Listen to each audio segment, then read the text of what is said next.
Chère Flufféméridienne, cher Flufféméridien, bonjour.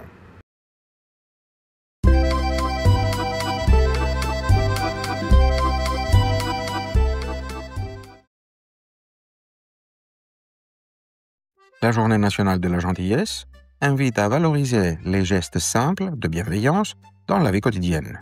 Un sourire, un mot aimable, une aide spontanée. Elle s'inspire de la Journée internationale de la gentillesse, d'origine japonaise et anglo-saxonne, célébrée le 13 novembre, et promeut la gentillesse comme moteur de cohésion sociale et de paix. Cette journée rappelle que la gentillesse n'est pas une naïveté, mais une forme de courage et un choix de société. Voie F, destination sentier tracé. Attention au départ.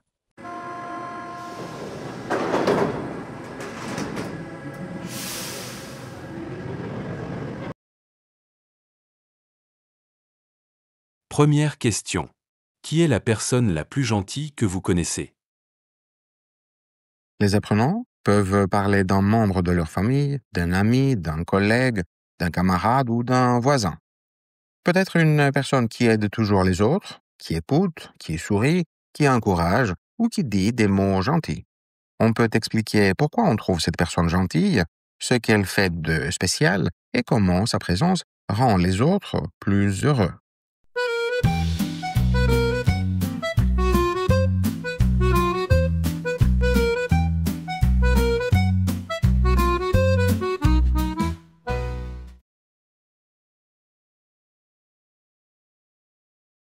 Deuxième question. Quelle est la dernière fois que quelqu'un a été gentil avec vous? Et vous, avez-vous fait une action gentille cette semaine? On peut raconter un petit geste, comme quelqu'un qui a tenu la porte, offert un café, aidé à apporter un sac ou simplement écouter sans juger. On peut aussi dire ce qu'on a fait soi-même, aider un camarade, remercier quelqu'un, faire un compliment ou encourager une personne triste. Même une petite attention peut changer la journée de quelqu'un et créer un climat positif autour de soi.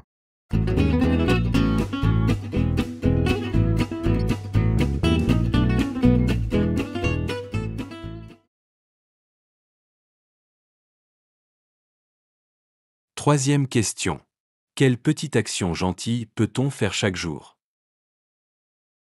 On peut sourire, dire bonjour, remercier, écouter quelqu'un, aider à arranger, écrire un message positif, prêter un objet, faire un compliment sincère, encourager quelqu'un qui doute ou tout simplement éviter les paroles blessantes. Ce sont des gestes simples mais essentiels pour rendre la vie plus agréable à tous. La gentillesse, c'est une manière de semer un peu de bonheur chaque jour.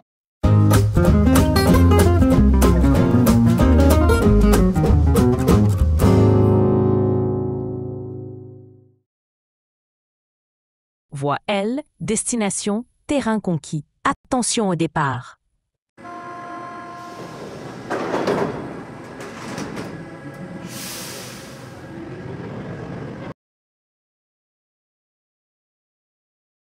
Première question.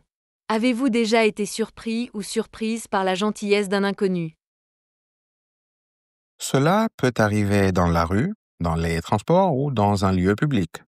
Quelqu'un qui aide sans rien attendre, rend un objet perdu, laisse passer dans une file d'attente, propose son siège, donne un renseignement, offre un mot de réconfort ou un coup de main inattendu. Ces gestes simples rappellent que la bienveillance n'a pas besoin de liens personnels pour exister. Ils redonnent confiance dans les relations humaines et montrent que la solidarité peut encore se manifester spontanément.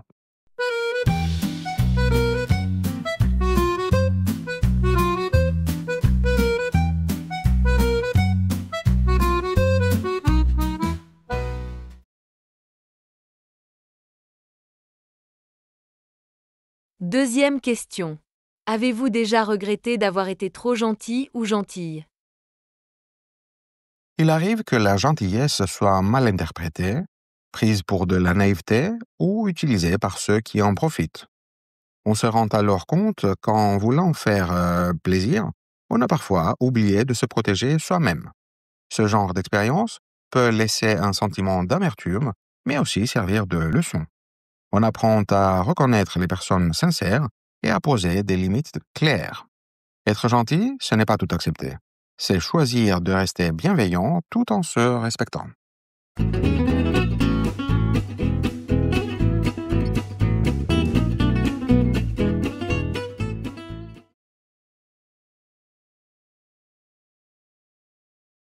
Troisième question. La gentillesse est-elle une force ou une faiblesse? Peut-elle vraiment changer le monde et réduire les incivilités du quotidien?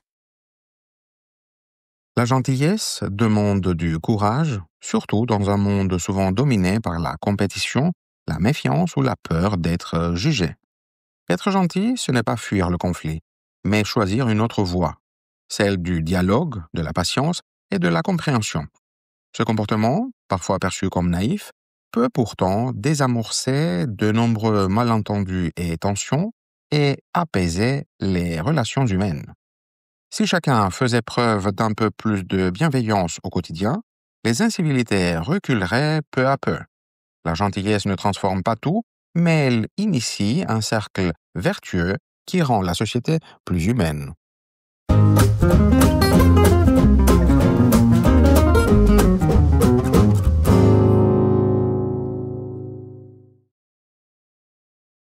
Voie E, destination, sommet atteint. Attention au départ.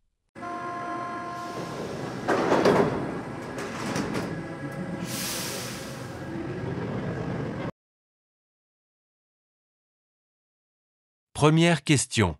Comment être gentil sans se laisser exploiter? Jusqu'où la gentillesse peut-elle aller? La véritable gentillesse n'exclut ni la lucidité ni la fermeté. Elle repose sur une forme d'intelligence émotionnelle.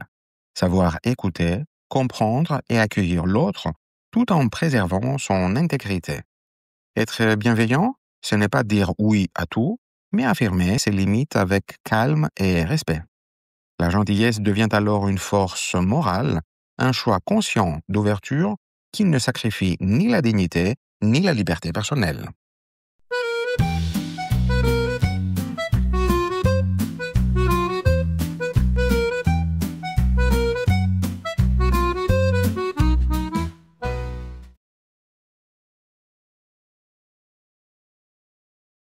Deuxième question. Existe-t-il des formes de gentillesse intéressée ou manipulatrice? Comment réagir face à des personnes qui profitent de la gentillesse? La gentillesse peut parfois masquer des intentions moins nobles. Flatterie, stratégie d'influence, quête d'approbation ou manipulation émotionnelle. Pour s'en protéger, il faut apprendre à discerner la sincérité des gestes, à lire les attitudes et à ne pas confondre bienveillance et complaisance. La meilleure réponse consiste à rester poli mais assertif. Exprimer clairement ses besoins, refuser la culpabilisation et préserver des relations fondées sur la réciprocité et le respect.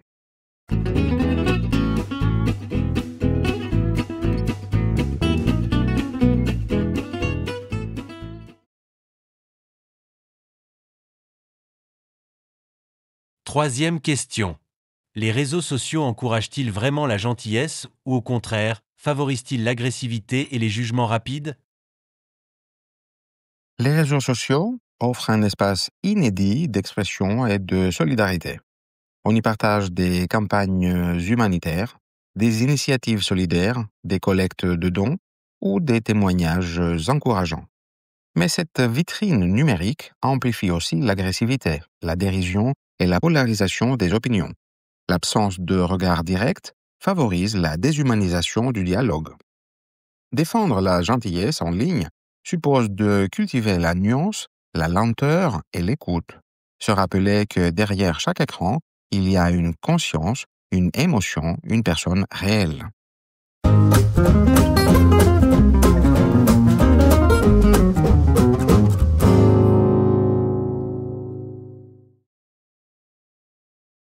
Prochain arrêt. Loin des ombres du passé qui me tenaient, Je m'élève haut, rien ne peut m'arrêter. Merci d'avoir regardé cette vidéo.